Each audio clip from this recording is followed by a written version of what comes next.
नमस्कार दोस्तों, नैन क्लासेस में आपका बहुत बहुत स्वागत है।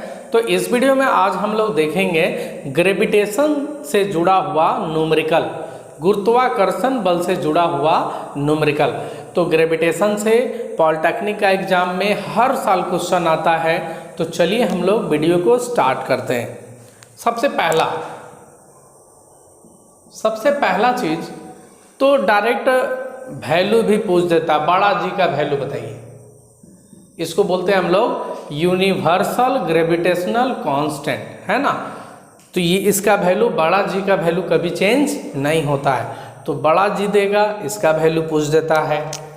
दूसरा, छोटा जी का वैल्यू पूछ देता है। छोटा जी, जूनियर जी, छोटा जी, है ना। तो ये वैल्यू आपको रट्टा एकदम होना होगा। तो बड़ा जी का वैल्यू आपका होता है 6.67 इंटू 10 का पावर -11 न्यूटन मीटर स्क्वायर पर केजी स्क्वायर। ये भी याद होना बहुत ज़रूरी है, ऑप्शन में फंसाता है। न्यूटन मीटर लिख देगा, स्क्वायर यहाँ गायब कर देगा, तो इस तरह से फंसाता भी है। तो ध्यान रखना 6.67 इंटू 10 का पावर -11। कभी कभी ऑप्शन में 11 भी रहता है, 10 का पावर 11, तो बच्चा लोग कंफ्यूज होने लगता है। तो 10 का पावर -11 न्यूटन मीटर स्क्वायर पर केजी स्क्वायर। ये कहाँ से आए वो भी मैं बताऊंगा आप लोगों को। छोटा जी, इसका वैल्यू कितना होता है? छोटा जी को हम लोग बोलते हैं एक्सेलरेशन ड्यू टू ग्रेविटी, है ना। और इसका वैल्यू होता है 9.8 मीटर पर सेकेंड स्क्वायर। बहुत सारा न्यूमेरिकल बनाने के लिए इसको सीधे 10 भी ले लेते हैं, है ना। सीधे इसका वैल्यू कितना ले लेते हैं? 10 न्यूमेरिकल को आसान बनाने के लिए। क्लियर? अभी जी का वैल्यू इतना कहाँ से आया ये भी मैं आप लोगों को बताऊंगा, है ना। चलिए, तो ये दो वैल्यू आपको रट्टा होना चाहिए। तीसरा जो है एग्जाम में पूछता है कि जो ग्रेविटेशनल फोर्स है, आप लोग जानते हो ना, हर चीज़ एक दूसरे को अपनी ओर खींचती है। हम भी तुमको अपनी ओर खींच रहे हैं, तुम भी हमको अपनी ओर खींच रहा है, पृथ्वी भी सबको अपनी ओर खींच रहा है, सूरज भी सबको अपनी ओर खींच रहा है। आ रहा बात समझ में? सारा चीज़। तो ये जो फोर्स होता है ये डायरेक्टली प्रोपोर्शनल, मतलब डायरेक्टली डिपेंड करता है कि वो दो बॉडी का मास कितना है। ठीक है, देखो ये भी क्वेश्चन आता है, यहाँ समझना। फोर्स जो होगा वो डायरेक्टली प्रोपोर्शनल होगा दो बॉडी का मास पे, है ना। मान लो दो बॉडी है, एक कितना बड़ा है, एक कितना छोटा है ना। तो एक को बोल दो m1, एक को बोल दो m2, कोई भी दो को वस्तु है, तो ये दोनों का मास का गुना करो, उस पर डायरेक्टली प्रोपोर्शनल होता है। तो F जो है डायरेक्टली प्रोपोर्शनल होगा किसका? इसका m1 और इसका m2 का। ठीक है, तो मास का डायरेक्टली प्रोपोर्शनल होगा, मास का दोनों का प्रोडक्ट करो, फोर्स उसका डायरेक्टली प्रोपोर्शनल होगा। कौन फोर्स? Gravitational force. उसके बाद जितना ये दूरी बढ़ते जाएगा, दूरी कम होगा तो फोर्स ज़्यादा लगेगा, दूरी ये अगर बढ़ते जाएगा तो फोर्स क्या होने लगेगा? कम लगने लगेगा। क्लियर? तो ये जो होगा फोर्स जो है ये इनवर्सली प्रोपोर्शनल होगा ये दोनों का दूरी का।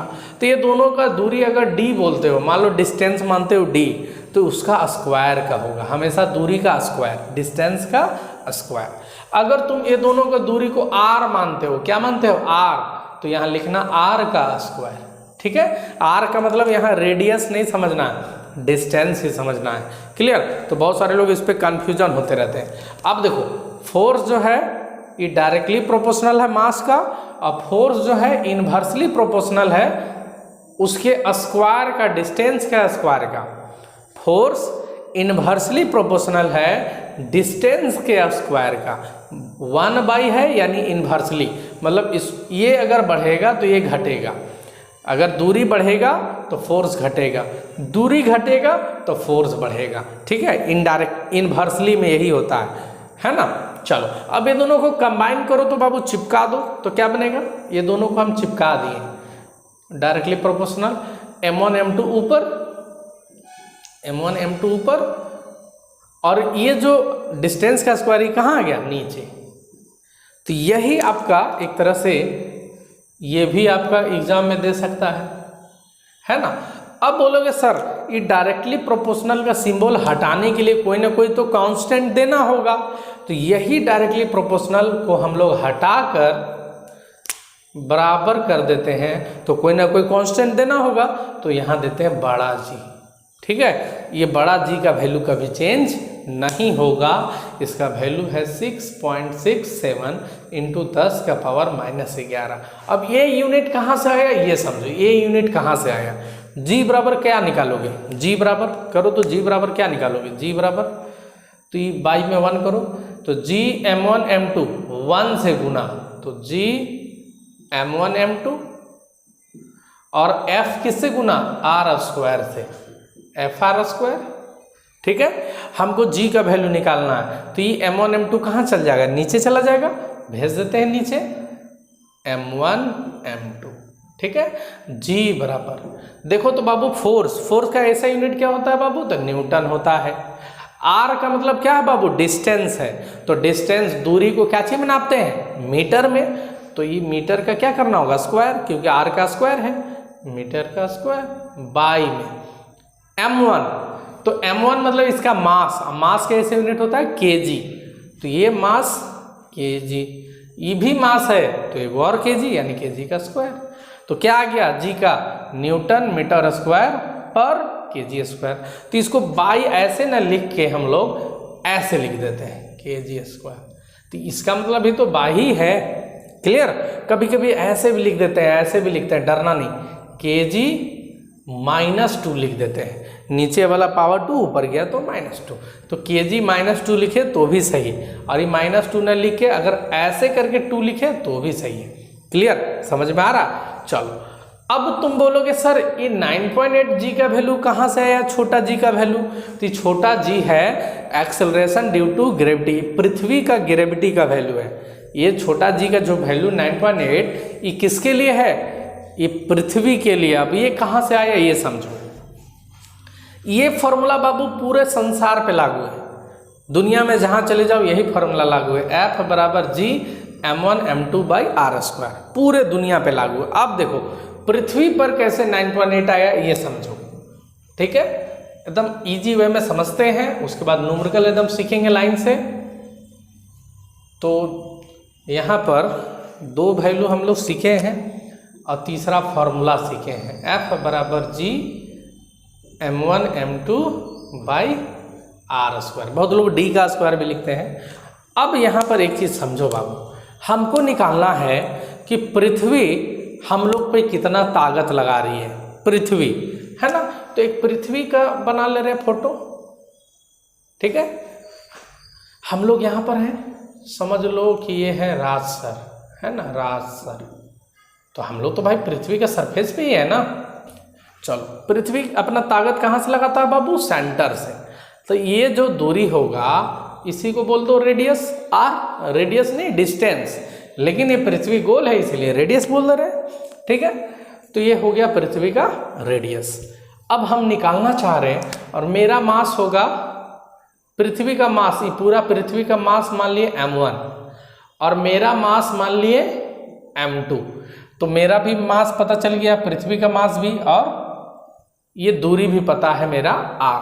अब हम कितना फोर्स लगेगा निकाल सकते हैं, देखो कैसे, F बराबर G, बड़ा G का वैल्यू आपको पता है, कितना पता है बताओ, ये 6.67 10 का पावर -11। अब यहाँ समझना छोटा G कहाँ से आया, तो ये बड़ा G का वैल्यू आपको मालूम है 6.67 10 का पावर -11। m1, तो m1 कौन है बाबू, पृथ्वी, और पृथ्वी का मास भी हम लोग को पता है, मास किसका, अर्थ का, पृथ्वी का मास होता है, कितना होता है मालूम है पृथ्वी का मास, जल्दी से बताओ, पृथ्वी का मास 6 इंटू राउंड फिगर में 6 इंटू 10 का पावर 24 kg, ये राउंड फिगर में है, मतलब थोड़ा बहुत आगे पीछे है लेकिन राउंड फिगर में मान लिए हैं कि पृथ्वी का वजन मास है 6 इंटू 10 का पावर 24 kg। अच्छा पृथ्वी का रेडियस कितना है, कितना है जल्दी बताओ। अच्छा देखो इक्वेटर पे थोड़ा सा बढ़ता घटता है, लेकिन थोड़ा बहुत उतना मैनेज हम लोग कर लेंगे, हाँ तो मास हो गया अर्थ का इतना। रेडियस बताओ, रेडियस यानी डिस्टेंस बताओ अर्थ का कितना होगा। ये जो डिस्टेंस है ये कितना होगा जल्दी से बताओ, मीटर में बताना है ना। ये होता है 6.4 इंटू 10 का पावर 6 मीटर। 6.4 इंटू 10 का पावर 6 मीटर अप्रॉक्स में बात कर रहे हैं हम लोग। तो हम लोग को अर्थ का मास भी पता चल गया, अच्छा से लिख दे रहे हैं, अर्थ का मास 6 इंटू 10 का पावर 24 किलो। और उसके बाद अर्थ का रेडियस, ऐसे पूरी गोल नहीं है पृथ्वी, लेकिन हम लोग एज्यूम कर ले रहे हैं कि रेडियस कितना है 6.4 इंटू 10 का पावर 6 मीटर। अब देखो बाबू यहाँ देखना, ये जी का वैल्यू है, बड़ा जी का वैल्यू m1 यानी पृथ्वी का मास कितना है बाबू, पृथ्वी का मास देख लो 6 इंटू 10 का पावर 24, तो यहाँ लिख देते हैं 6 इंटू 10 का पावर 24, ठीक है। ये m2 किसका मास बचा, मेरा मास, तो मेरा मास अभी रहने दो, बाद में हम मैनेज करेंगे। मेरा मास यहाँ रहने दिए, मान लो x हम अभी रहने दे रहे हैं, हाँ अपना मार्क्स हम अभी छोड़ दे रहे हैं। दूरी का स्क्वायर, दूरी कितना है बाबू देखो तो, ये दूरी कितना है 6.4 इंटू 10 का पावर 6, 6.4 इंटू 10 का पावर 6। आर का क्या स्क्वायर, यानी इसको 2 बार लिखना होगा, इस पूरे का स्क्वायर यानी 2 बार 6.4 10 का पावर 6, ठीक है। अब एक बात बताओ बाबू, इसमें ये बड़ा जी का वैल्यू, ये वैल्यू फिक्स है, पृथ्वी का मास फिक्स है, पृथ्वी का जो रेडियस है ये वैल्यू फिक्स है। सिर्फ क्या चेंज हो रहा है यहाँ पर, मेरा मास, मेरे जगह कोई और भी बॉडी हो सकता है तो उसका मास, बाकी ये बड़ा जी m1 और ये जो डिस्टेंस है, मतलब इतना चीज फिक्स है, हमेशा फिक्स है, ठीक है। तो एक आदमी क्या किया, न्यूटन क्या किया, ये पूरे को कैलकुलेशन किया कि देखो पहले कितना आता है ये पूरे का वैल्यू, अभी मैं करके दिखा दे रहा हूँ। देखो बाबू पहले जितना 10 का पावर वाला है उसको हिसाब लगा दो। यहाँ देखो 10 का पावर -11 है और ये 10 का पावर 24 है। रुक जाओ, पावर पहले ऊपर लिखते हैं, 10 का पावर -11, 10 का पावर 24, नीचे कौन है बाबू 10 का पावर 6, 10 का पावर 6 यानी 10 का पावर 12, ऊपर जाएगा तो 10 का पावर -12, ठीक है। तो देखो तो कितना बचा, ये 10 का पावर -11 और -12 यानी -23, और यह है 10 का पावर 24 यानी बच गया सिर्फ एगो 10, सिर्फ क्या बच गया एगो 10। ये पूरा 10 का पावर -11 24, ये 10 का पावर 6, 10 का पावर 6, ये पूरा मिल के सिर्फ बचा है 10, ठीक है, सिर्फ बचा है 10। अब ये सबको सॉल्व करते हैं, ये 6.67 है और ये ऊपर में क्या है 6 है। 6.67 को 6 से गुना करो तो आपको आएगा 40.02, ठीक है। और नीचे क्या है बाबू 6.4 इंटू 6.4, पहले पावर को हिसाब लगा दिया, आज एकदम आपको कैलकुलेशन करके सिखा दे रहे हैं। 6.4 और 6.4 ये दोनों को गुना करोगे तो आएगा 40.96 और ऊपर में तो एगो 10 बचा हुआ है। अब इसको पूरी कटिंग कुटिंग करोगे तो देखो तो 1 से कुछ कम आएगा ना, 1 से कुछ कम आएगा और उसको 10 से गुना करोगे तो सीधे आ जाएगा 9.8 के अप्रॉक्स में, ठीक है। तो यही 9.8 हम लोग मान लेते हैं छोटा जी का वैल्यू, ठीक है। तो ये 9.8 आया, कहाँ समझ में आया, किसका वैल्यू जो हमेशा फिक्स है, Gm1/r², ठीक है। अब इसी चीज को हम लोग क्या करते हैं कि बार बार कितना एक ही चीज को कैलकुलेशन करें, क्योंकि ये तीनों का तो वैल्यू फिक्स है, ये तीनों का वैल्यू हमेशा फिक्स है। ये बड़ा Gm1r² कैलकुलेशन किए तो आया 9.8, तो ये पूरे को ही हम लोग बोल दिए हैं, यहाँ देखो F बराबर ये Gm1/r² को बोल दिए छोटा जी, क्लियर। इसका वैल्यू रख दिए 9.8 क्योंकि अभी कैलकुलेशन करके निकाले, तो यही तीनों का वैल्यू है छोटा जी। और ये m2 है मेरा मास, तो इसको अब सिर्फ m में रहने दो, ठीक है। तो फॉर्मूला आ गया F बराबर Gm। तो F बराबर Gm को नहीं लिख सकते, F बराबर mg बिल्कुल लिख सकते हैं। अब बोलोगे सर ये छोटा जी को आप एक्सेलरेशन क्यों बोलते हो, एक्सेलरेशन ड्यू टू ग्रेविटी, यानी एक्सेलरेशन क्यों बोलते हो? तो देखो कैसे बोलते हैं। हम लोग एक फॉर्मूला जानते हैं ना, F बराबर ma, न्यूटन का लॉ से जानते हैं F बराबर ma, और यहाँ पर क्या फॉर्मूला बनना, F बराबर mg। तो यहाँ देखो तो F बराबर ma, तो ये दोनों में m मैच कर रहा है, यानी a और g क्या है, बराबर है ना। तो a को बोलते हैं एक्सेलरेशन, तो g को बोलेंगे acceleration due to gravity. Clear? तो g को क्यों एक्सेलरेशन बोलते हैं, समझ में आ गया बात। अब यहाँ समझना कि यहाँ से हम लोग को चौथा फॉर्मूला क्या क्रिएट हुआ कि ई जी m1 बाई आर स्क्वायर, ये पूरे को छोटा g मान लिए, जी m बाई आर स्क्वायर। ये m रहने दो या बड़ा m लिख दो, कोई दिक्कत नहीं है। ऐसे मास ऑफ अर्थ को बड़ा m लिख देते हैं, है ना। m1 से अच्छा बड़ा m लिख दो, मास ऑफ अर्थ। अब मेरा छोटा मास होगा, उसको छोटा m लिख दो, है ना। बड़ा m लिख दो मास ऑफ अर्थ को, मेरा मास को छोटा m लिख दो, हो गया। तो एक ये भी फॉर्मूला एग्जाम में बहुत बार पूछा है कि छोटा जी और बड़ा जी का रिलेशन बताइए, छोटा जी और बड़ा जी में रिश्ता बताइए।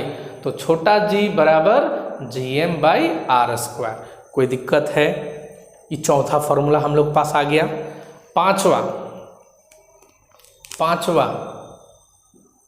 पांचवा जो है आपका W क्या है, वेट क्या है, वेट भी तो एक फोर्स से है। तो अभी F बराबर क्या आया था हम लोग का, Gm आया था ना, mg। तो ये फोर्स और वेट दोनों एक ही चीज है, तो W बराबर mg भी आ गया। एक और फॉर्मूला आ गया पांचवा, वेट बराबर मास इंटू ग्रेविटी। क्लियर? देखो बाबू, मास दुनिया में हर चीज का फिक्स है, कभी चेंज नहीं होगा। जैसे मेरा वजन यदि 10 किलो यहाँ पर है पृथ्वी पे, तो 10 किलो चांद पे भी रहेगा, 10 किलो मंगल ग्रह पे भी रहेगा, कभी भी मास चेंज नहीं होगा। लेकिन वेट डिपेंड कर रहा है छोटा जी का वैल्यू पे। तो छोटा जी का वैल्यू किस पे चेंज कर रहा है, यहाँ देखो। बड़ा जी का वैल्यू तो कभी चेंज नहीं होगा, लेकिन मास, चांद का अलग मास है, चांद का अलग रेडियस है, मंगल ग्रह का अलग मास है, मंगल ग्रह का अलग रेडियस है, तो छोटा जी तो हर जगह चेंज होगा। क्लियर? पृथ्वी पे छोटा जी का वैल्यू 9.8, लेकिन हर जगह क्या 9.8 नहीं। स्पेस पे चल जाओगे तो वहाँ ग्रेविटी है ही नहीं, तो वहाँ जी का वैल्यू हो जाएगा 0, यानी वेट हो जाएगा 0। आ रहा बात समझ में? चलिए, तो अब हम लोग न्यूमेरिकल सीखते हैं कि कैसा न्यूमेरिकल हम लोग को एग्जाम में आता है। क्लियर? चलिए, मेनली ये तो फॉर्मूला ही आ जाता है, G m1 m2 by R square. Clear? एक फॉर्मूला। दूसरा फॉर्मूला छोटा जी बराबर Gm बाई आर स्क्वायर। तीसरा फॉर्मूला W बराबर mg। और ये दो को कांस्टेंट वाला वैल्यू हमेशा एग्जाम में पूछ देता है। ठीक है, अब न्यूमेरिकल बनाने हम लोग सीखते हैं। अच्छा, एक बात बताओ तो बाबू, चांद पे जो ग्रेविटी है वो हम लोग के तुलना में कितना है, पृथ्वी के तुलना में कितना है? तो पृथ्वी से 6 गुना कम है। चांद पे जो ग्रेविटी है पृथ्वी से 6 गुना कम है। क्लियर? मतलब हम लोग का 9.8 है, अप्रोक्स में अगर 10 मान लो तो उसका है 10/6, हम लोग से 6 गुना कम। क्लियर? चलो न्यूमेरिकल अब सीखते हैं। बहुत अच्छा, बहुत आसान न्यूमेरिकल आएगा बाबू, अच्छा से समझ लोगे तो बहुत अच्छा से न्यूमेरिकल सॉल्व करोगे। ऐसे जितना मैं बता दिया इतना ही में आपको काम हो जाता है ना। इससे उतना ज़्यादा न्यूमेरिकल हाई लेवल का नहीं देता है। चलो देखो बाबू, एक क्वेश्चन है, question number 1, mass of an object is 10 kilo. कोई ऑब्जेक्ट है, कोई वस्तु है और उसका मास है 10 kg। कितना है बाबू? 10 kg मास है कोई वस्तु का, द्रव्यमान कितना है? 10 किलो है। ठीक है, इसका वेट बताओ अर्थ पे कितना होगा, पृथ्वी पे इसका वेट बताओ। वेट यहां शॉर्टकट में लिख दे रहे अर्थ, है ना। वेट कहां बताओ? अर्थ पे, पृथ्वी पे उसका वेट कितना होगा। क्लियर? तो जल्दी बताओ, वेट का फॉर्मूला क्या है? वेट का फॉर्मूला क्या है? W बराबर क्या है बाबू? m इंटू जी। तो मास दिया हुआ 10 किलो, बिल्कुल है मास 10 किलो। और छोटा जी का वैल्यू आपको पता है 9.8। कभी कभी 10 भी रख देना है, ऑप्शन में देख लेना। तो कितना आ गया बाबू, कितना आ गया 98। और वेट का ऐसा यूनिट होता है बाबू न्यूटन, क्योंकि वेट भी एक फोर्स है, वेट भी एक फोर्स है। हाँ, तो इसलिए इसका ऐसा यूनिट होगा न्यूटन। 98 Newton answer. हम लोग अपना वेट जो किलो में बताते हो ना, आपका वेट कितना है तो 60 किलो 70 किलो, ये गलत बोलते हो। हम लोग को बोलना चाहिए 60 न्यूटन, 60 न्यूटन, 70 न्यूटन, 80 न्यूटन, ये हम लोग का वेट है। लेकिन हम लोग किलो में बोल देते हैं, तो किलो में वेट थोड़े होता है। ये हम लोग थोड़ा सा गलत करते हैं, सब लोग गलत करता है। वेट होना चाहिए न्यूटन में। क्लियर? चलिए क्वेश्चन नंबर 1 हो जाएगा। क्वेश्चन नंबर 2, क्वेश्चन नंबर 2, एक कोई ऑब्जेक्ट है, उसका अर्थ पे वेट है, अर्थ पर उसका वेट है। मैं शॉर्टकट लिखता हूं, ज़्यादा लैंग्वेज नहीं लिखता हूं ताकि टाइम कम लगे। कोई ऑब्जेक्ट है, उसको पृथ्वी पर वेट है, उसका पृथ्वी पर उसका वेट है, ये मिटा देता हूं बाबू। हाँ, पृथ्वी पर उसका वेट है 10 न्यूटन, पृथ्वी पर वेट है। तो उसका चांद पे वेट कितना होगा, चांद पे वेट कितना होगा? उस ऑब्जेक्ट का मून पर वेट कितना होगा, जल्दी से बताइए। पृथ्वी पर वेट है उसका 10 न्यूटन, तो मून पर कितना होगा? तो मैं अब पहले ही बताया कि पृथ्वी से 6 गुना वहाँ कम वेट होगा, 6 गुना। तो यहाँ 10 है तो वहाँ होगा 10/6 न्यूटन। अब इसको कटिंग कुटिंग करना है तो कर लो, 2 से 3 बार में, 2 से 5 बार में, 5/3। और कटिंग कुटिंग करना तो और करो, कितना आएगा 1.3 एकम 3 20 3 छक 18 1.63 लगभग आता है मीटर पर सेकेंड स्क्वायर। ये छोटा जी का वैल्यू है पृथ्वी का, चांद का। चांद का ग्रेविटी का वैल्यू कोई पूछे, चांद का ग्रेविटी का अगर तुमसे कोई वैल्यू पूछे तो बोल देना 10/6 या एक्यूरेट 1.63 मीटर पर सेकेंड स्क्वायर। ये चांद का ग्रेविटी का वैल्यू है बाबू। हम लोग का ग्रेविटी का वैल्यू, हम लोग का जी 9.8 मीटर पर सेकेंड स्क्वायर, और चांद का 1.63 मीटर पर सेकेंड स्क्वायर। ठीक है, ये भी एग्जाम में पूछता है हमेशा, चांद का ग्रेविटी का वैल्यू बताइए। ठीक है, तो हम लोग से 6 गुना कम, तो हम लोग को 9.8, उससे 6 गुना कम, या 10/6 करके देखो, अप्रोक्स में आ जाएगा। क्लियर? चलो question number 3, question number 3। Question धीरे धीरे हाई करेंगे, क्वेश्चन धीरे धीरे आपका हाई होगा। बहुत इजी से नॉर्मल लगता है बाबू, समझे नहीं हो अच्छा से तो हार्ड लगता है, ना तो हार्ड इससे आता नहीं। क्वेश्चन नंबर 3, वेट है कोई ऑब्जेक्ट का, वेट है अर्थ पे, ई लिख दिया मतलब अर्थ समझना। कोई ऑब्जेक्ट है जिसका वेट अर्थ पे 49 न्यूटन है। कितना न्यूटन है? 49 न्यूटन। कोई ऑब्जेक्ट है, कोई वस्तु है, उसका वेट अर्थ पे यानी पृथ्वी पे 49 न्यूटन है। तो उसका मास बताओ अर्थ पे कितना होगा? उसका मास अर्थ पे कितना होगा? वेट अर्थ पे है 49 न्यूटन, मास अर्थ पे कितना होगा? ठीक है, मैं लैंग्वेज नहीं लिखता हूँ, शॉर्ट लिखता हूँ, मास ऑन अर्थ, ताकि किसी को दिक्कत ना हो, हिंदी वाला इंग्लिश वाला किसी को भी दिक्कत ना। तो उसका वेट है 49 न्यूटन पृथ्वी पर ही, और पृथ्वी पर ही उसका मास आपको पता करना कितना होगा। तो आराम से निकाल सकते हो बाबू। फॉर्मूला क्या है हम लोग का?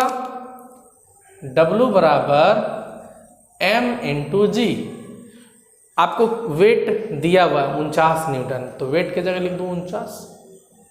मास निकालने बोल रहा है, और जी का वैल्यू आपको पता है 9.8, एक्यूरेटली 9.8 ही होता है। 10 आप कहीं कहीं रख सकते हो अगर ऑप्शन ना मैच करे तो।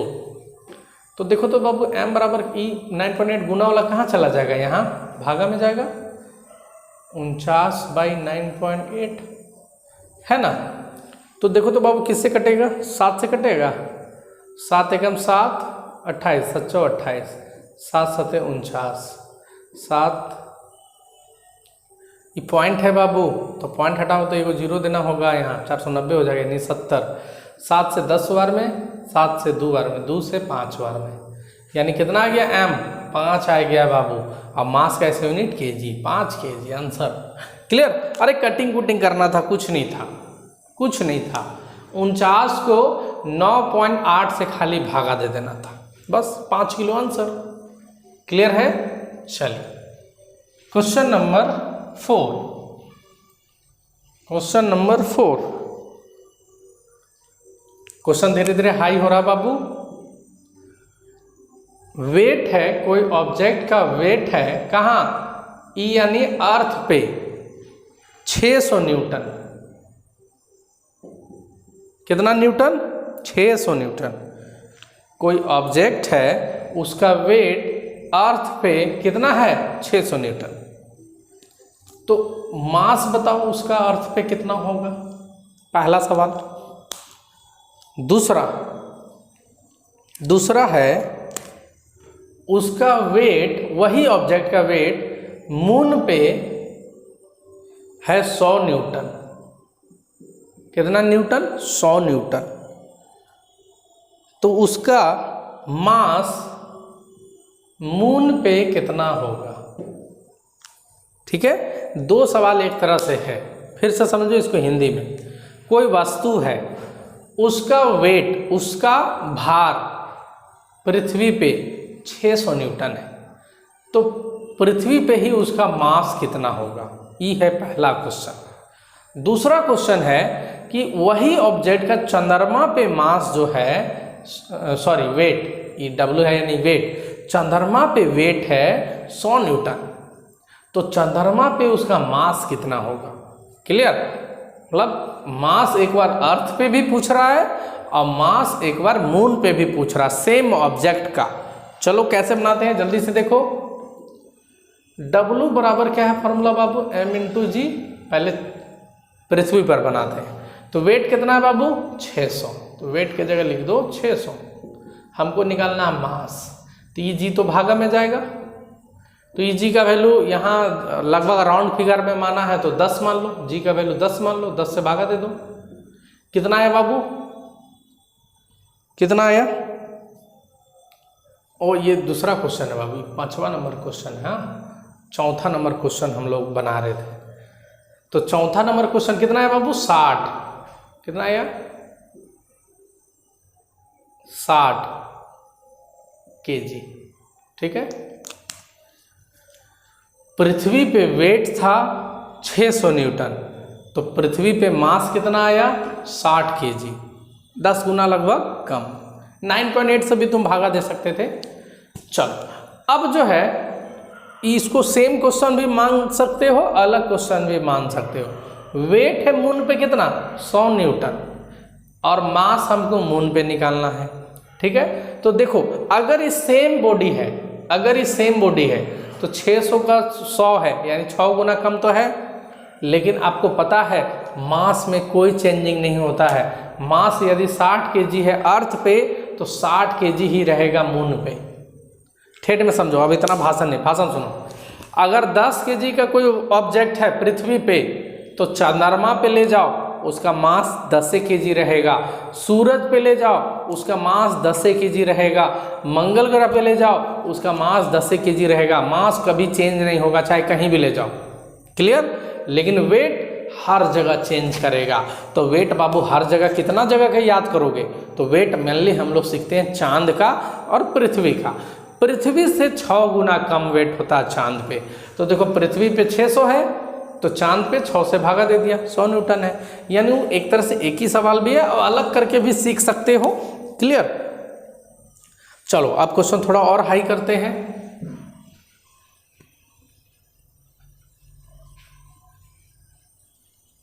कुछ नहीं है बाबू, बहुत इजी है। क्वेश्चन नंबर 5, अच्छा से समझना। कोई वस्तु है, उसका मास है 70 kg। कितना मास है बाबू? 70 kg मास है। इसका हमको वेट बताना है मून पे भी, पहले अर्थ पे लिख देते हैं। वेट बताना अर्थ पे, वेट बताना है मून पे, और मास बताना है मून पे। तीनों को बताना है। तो जल्दी से एगो तो आंसर तुम डायरेक्ट देखकर आंसर बोल सकते हो। मास है यहाँ अर्थ पे बाबू। हाँ, कोई वस्तु है, उसका मास पृथ्वी पे है 70 kg, तो उसका मास मून पे कितना होगा? m मतलब मास, m मतलब मून पे। तो मास मून पे कितना होगा? पहले यही जल्दी से जवाब दे दो। तो बाबू 70 kg जब पृथ्वी पे है तो मून पे भी 70 kg होगा। ये तो सोचना ही नहीं है। क्लियर? अब तुम बोलोगे सर वेट पृथ्वी पर निकालने तो हम लोग जानते हैं। कैसे जानते हैं? W बराबर mg। मास है पृथ्वी पर 70 kg, तो मास की जगह लिख देंगे 70, और जी का वैल्यू 10 से बैठा दो ना, डायरेक्ट 10 बैठा दिए तो कितना आ गया बाबू? 700 न्यूटन। तो वेट है अर्थ पे 700 न्यूटन। अब वेट किस पे पूछ रहा बाबू?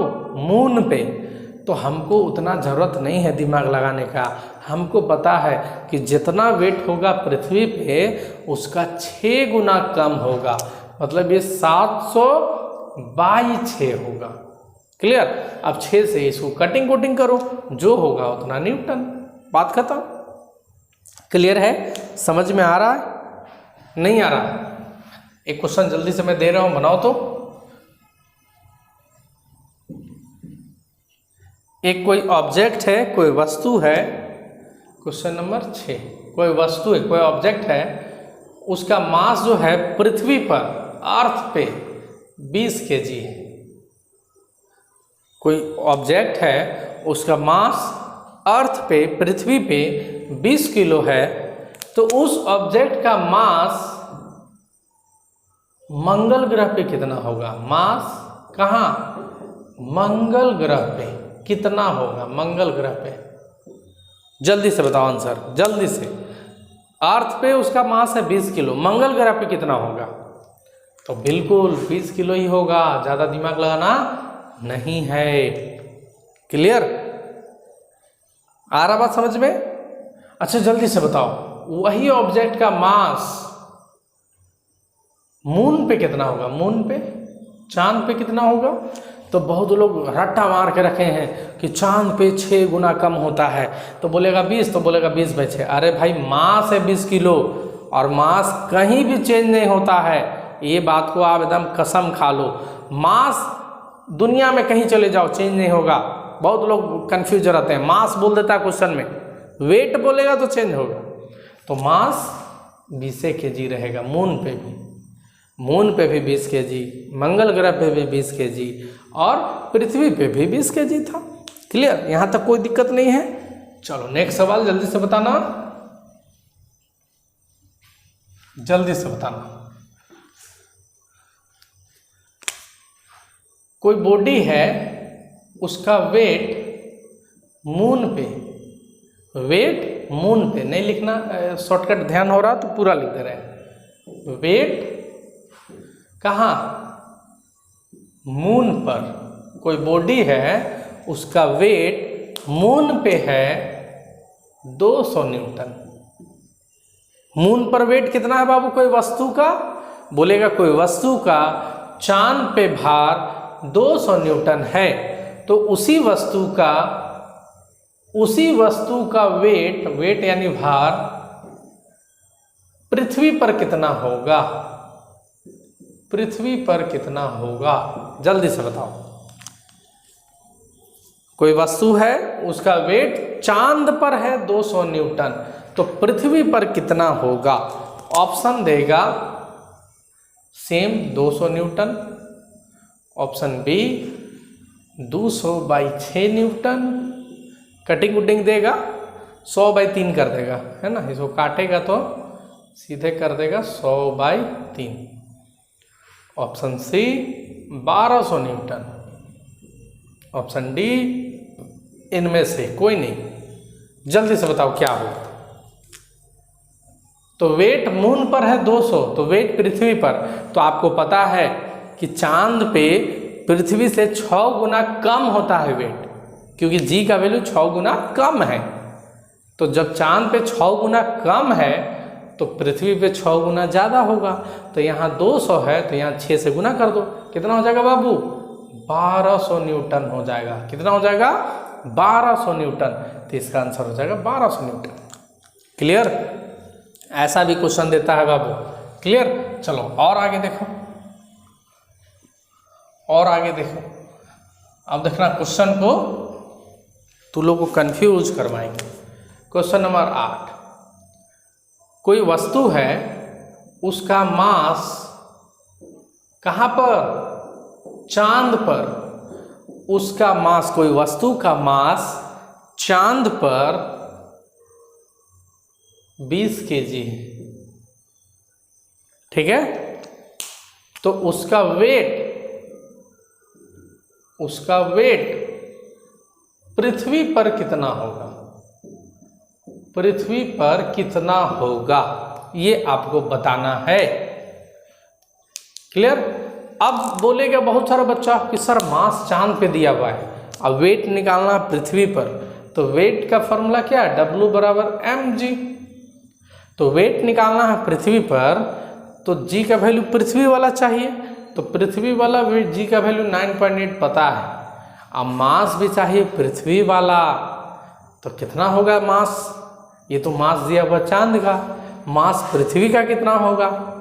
तो बहुत सारे लोग कंफ्यूज होगा। और हम लोग जैसा मेरा बच्चा बोलेगा सर मास तो दुनिया का कोई जगह चले जाइए सेम ही होता है, यानी 20 kg जब चांद पे है तो 20 kg पृथ्वी पर भी होगा, तो मास की जगह 20 से होगा। ठीक है? अगर ये 9.8 g का वैल्यू ना मान के 10 मानता तो सीधे वेट आ जाता 200 न्यूटन। कितना आ जाता? 200 न्यूटन। क्लियर? क्योंकि मास कहीं भी चेंज नहीं होता है। तो ये जो ग्रेविटी वाला चैप्टर में है आपको यही करेगा, वेट दे देगा, मास पूछेगा, मास दे देगा, वेट पूछेगा, पृथ्वी का देगा, चांद का पूछेगा, चांद का देगा, पृथ्वी का पूछेगा। इसी तरह से आपको कंफ्यूज करने का कोशिश करते रहेगा। क्लियर? तो ये हम लोग का ग्रेविटी का पार्ट 1 वीडियो था न्यूमेरिकल सीरीज का। इसका एक पार्ट और देखेंगे, उसमें कोशिश करेंगे और इससे हाई लेवल जाने का। क्लियर है? ऐसे पॉलिटेक्निक लेवल के लिए इतना पर्याप्त है। क्लियर? लेकिन एक पार्ट और हम लोग देखेंगे। तो यदि आपको मेरा वीडियो अच्छा लगता है तो इसी तरह से प्यार सपोर्ट करते रहें। बहुत बहुत धन्यवाद। Thank you.